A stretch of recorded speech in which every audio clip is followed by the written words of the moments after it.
বলেন তো দেখি কিনা বেচা কখন বন্ধ হয়?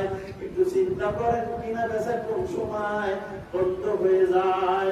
এমন একটা সময় আসবে সেই সময় কিনা বেচা বন্ধ হয়ে যাবে। আয়না তানজুর, আপনার চোখ থাকবে, আমার চোখ থাকবে, দেখবে না।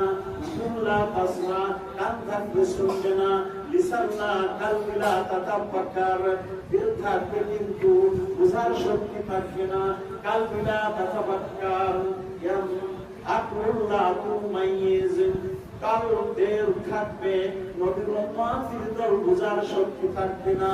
রিজলা তামশি, পাও থাকবে, চলবে না।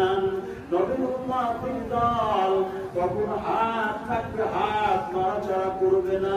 তখন কি হবে বলেন তো দেখি? তখন মানুষ হয়ে যাবে লাশ, তখন হবে লাশ। অন্ধকারে পথের মাঝে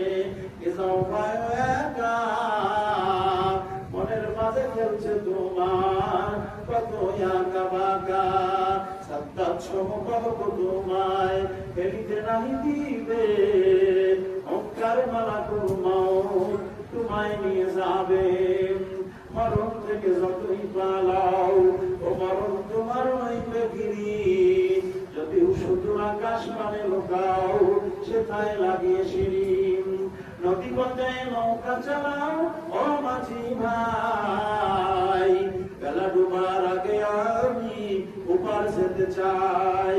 ডুবে গেলে বেলারে আর উঠে না, থেমে গেলে বেলারে আর জমবে না। এই বেলা আর জমবে না, কোনদিন মসজিদ আসতে পারবে না। দেবটা কি থামে না?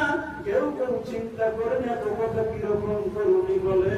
নবীর উম্মতের দল কোন কথাটা বলে যাই, কতদিন বাঁচবো হয় থাকবো না। আমি বৃদ্ধ বয়সে যখন মা জননী বৃদ্ধ, বাপিরে রওনা দিবার আগে আমি মার কাছে যেতাম। ও যুবকেরা হুঁশিয়ার করে যাই, খবরদার বাড়ি যায় মাপ যাবেন। মার ফোঁটা আমি মুখের মধ্যে বারবার নিতাম। হয়তো আল্লাহ কবুল করেছে, মুখটা এই কথা বের করে শক্তি দেয়। আমি অনুরোধ করে বলছি, যারা বাকি আছেন একজনও বাকি থাকবেন না। এক মোনা দামন করে বীজ দেওয়ার জন্য 500 টাকা, 1000 টাকা দেওয়ার জন্য যারা বাকি আছেন দেন নাই, দয়া করে একটু হাত তুলে বলে দেন যে আমি 500 টাকা 1 মন বীজ 1000 টাকা দান করবো। কোন কোন ব্যক্তি আছেন আল্লাহর রাস্তায় একটু হাত তুলে বলে দেন। যেহেতু লাশ হয়ে গেলে আর দিতে পারবেন না। হ্যাঁ, তুষার একদম তাকবীর।